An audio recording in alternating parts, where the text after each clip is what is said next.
El déficit en pensiones será de 54.000 millones en 2050 pese a la reforma. El envejecimiento poblacional es el reto demográfico, social y económico de Occidente durante este siglo. El progresivo retiro de la generación del baby boom, con una base de la pirámide demográfica ya debilitada por la leve natalidad, tensará financieramente los sistemas de pensiones públicos en Europa y, por supuesto, en España. El actual sistema arrojará un déficit del 4,5% del PIB a mitad de siglo, unos 54.000 millones de la actualidad, derivado de un mayor gasto en pensiones incapaz de ser absorbido por los ingresos, pese al mayor esfuerzo que asumirán todas las nóminas en las próximas décadas. Miguel Ángel García, investigador asociado a FEDEA y profesor en la UR, argumenta a El Economista.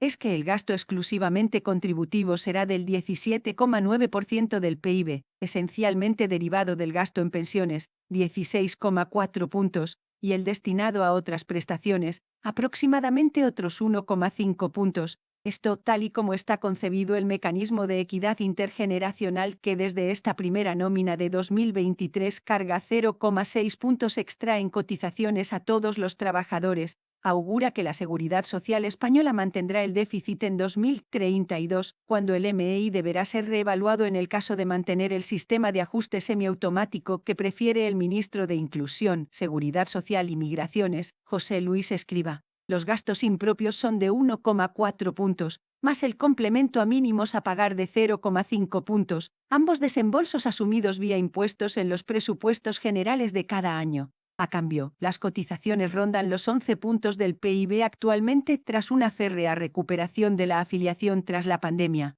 Los 0,2 puntos extra del mecanismo de equidad quedan excluidos de la ecuación del pasivo de la seguridad social, al ir destinados a la hucha de las pensiones. Para entonces, ya en un horizonte de medio plazo, se prevé mantener el esfuerzo sobre las rentas del trabajador. Habría que aplicar medidas para mejorar ingresos o recortar el gasto en 0,8 puntos. La medida dice que el Pacto de Toledo buscará la fórmula, es decir, que no es automático y eso no le gusta a la Comisión Europea. Es muy difícil encontrar 0,8 puntos extra de ingresos o recortar en 0,8 puntos las pensiones, lamenta García. El economista asociado a los expertos de economía aplicada de FEDEA hace referencia a los datos de la Hein Report que elabora la Comisión Europea. Haciendo un análisis a largo plazo, la mejora de los ingresos prevista por el gobierno, un cálculo facilitado a los agentes sociales que publicó este medio, es del 0,4% por el destope de las bases máximas de cotización. Sin embargo, tanto FEDEA como el Grupo de Investigación en Pensiones y Protección Social dejan este impacto en el 0,2% del PIB, la mitad.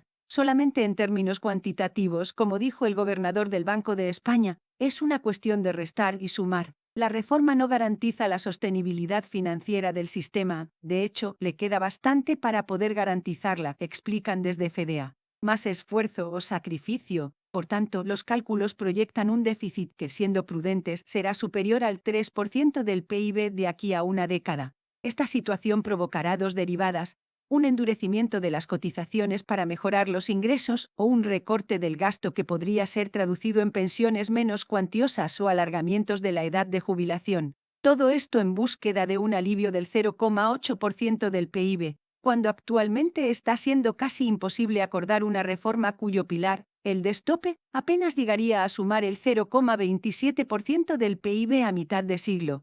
El diario El País publicó ayer que el ministerio que dirige José Luis Escrivá ha planteado en la Comisión Europea una subida de cotizaciones más elevada de lo planteado inicialmente a los agentes sociales en el borrador de diciembre. Entonces, se cifró una subida de las bases máximas de cotización del 1,154% más el IPS medio anual. Según publica El País, esta subida estaría ajustada a un recargo extra para los salarios más elevados. Actualmente la base máxima es de 54.000 euros. A la Comisión Europea no le interesa que el gasto sea mayor o menor, sino que el sistema tenga los ingresos suficientes, es decir, que sea sostenible, con la independencia de que piensen que pueda haber efectos colaterales por la subida de impuestos, explica sobre la subida de cotizaciones y la sostenibilidad del investigador de FEDEA. Los economistas descartan que la reforma de Escrivá sea suficiente para cubrir el gasto. El Grupo de Investigación en Pensiones y Protección Social, con economistas y académicos de la Universidad de Valencia o de la Extremadura, también proyecta que, en resumidas cuentas, las cotizaciones del trabajador tendrán un menor valor estas décadas venideras. Las bases máximas quedarán acorraladas por el menor tope de las pensiones más altas, especialmente a mitad de siglo, cuando la brecha entre ambos parámetros alcanzará su mayor amplitud. Así, un salario cotizando por el máximo generará una prestación entre un 40% y un 45% menor de lo correspondido por la senda del destope planteada. A partir de 2050 bajan los valores de las variables que representamos, porque la pensión máxima empieza a subir más rápidamente a partir de ese año, que explica Enrique de Besa, de la Universidad de Valencia, El Economista. Este precisamente es el punto que defienden los empresarios.